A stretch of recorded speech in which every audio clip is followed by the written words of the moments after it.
पाहताय महाराष्ट्रातील सर्वात जलद news network Maharashtra police news 24। अंगणवाडीत पुन्हा परतल्या रेश्मा पारधी, चिमुकल्यांनी केले प्रेमाने स्वागत।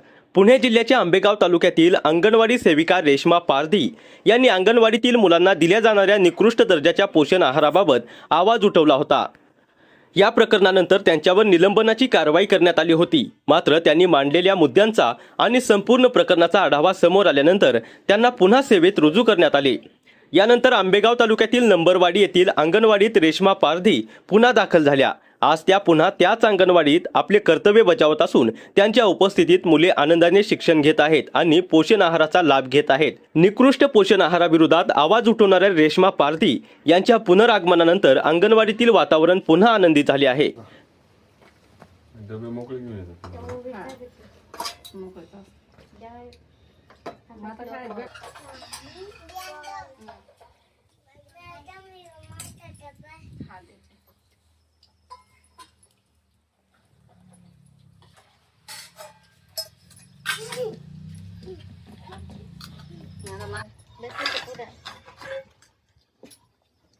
तरी आज आताची गाडी घालायची सगळ्यांनी। हा आता हे तुम्हाला माहिती नाही काय काढलंय आपण ते आपण काल घेतलंय ना हे। हा इथं काय काढलंय मी किती येते इथं काय काढलंय काय येते किती येते 2।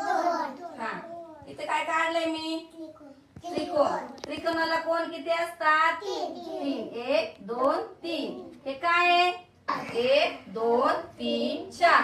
हे काय आहे हा हाताला किती बोट आहेत 5। मोज झाडे आहेत ती 1 2 3 4 5 6 किती आहेत 6। इथं काय काढलंय मी किती आहेत मोजा 1 2 3 4 5 6 किती आहेत इथं काय काढलं किती आहे आणि इथं काय आहे मोजा 1 2 3 4 5 6 7 8 9 10। महाराष्ट्र पोलीस न्यूज 24 साठी महाराष्ट्र प्रतिनिधी पंकज सरोदे।